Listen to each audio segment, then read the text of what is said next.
ብጣዕሚ ዝሕዝን ዜና ካብ የመን ተሰሚዕ ኣሎ ሎማዓንቲ ለይቲ ናብ ሶኒ ዘወግሕ ብናይ ኢትዮጵያ ሰዓት ኣቆጻጽራ 10 ሰዓትን 25 ደቂቃን ኣሜሪካ ብዝገበረቶ ናይ ድሮን ደብዳብ ኣብ የመን ፍሉይ ቦታ ስሙ ሳዕዳ ኣብ ዝተባህለ ናብ ሱዑዲ ንኽኸዱ ዝተተሓዙ 115 ኢትዮጵያውያን ተኣሲሮምሉ ናብ ዝነበሩ ቤት ማእሰርቲ ብምድብዳብ ኣብ ልዕሊቶም እስረኛታት ከቢድ ጉድኣት እንትበጽሖም ክስካብ ሕዚ በዝሒ ዝሞቱ 70 እንትኸውን 45 ድማ ቆሲሎም ናብ ሕክምና ከም ዝተወሰዱ ካብ ዝተፈላለዩ ናይ የመን መራኸብታት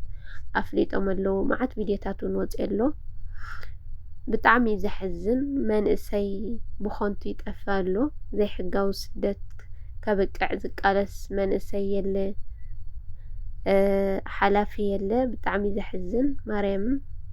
ንምንታይ ኣብ ዓዲ ዘለዉ ደለልቲ ብሕጊ ዘይሕተቱ መፍትሒ ዘይግበረሉ ነዚኣ ምግባር ስኢኑ መንግስቲ ማለት ድዩ? ኣረ መንእሰይ ብኾንቱ ይጥፋእ።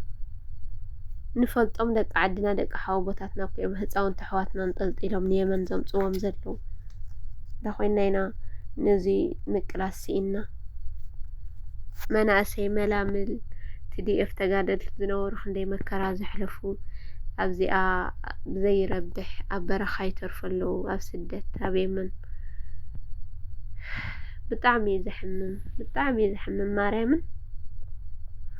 እሱ ጥራሕ ኣይኮነን ተመፁ የመን ሓሊፎም ኣብ ሕዱድ ተበፅሑ እውን ሕዱድ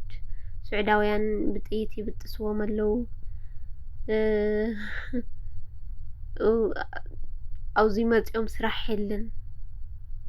መዕለቢ ስኢኑ መንእሰይ ኣረ መንግስቲ በጃኹም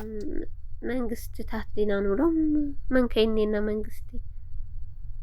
ኣረ በጃኹም ነዚኣ ዕርዩ ዝመንእሰይ ፈቐዶ ይጥፋእ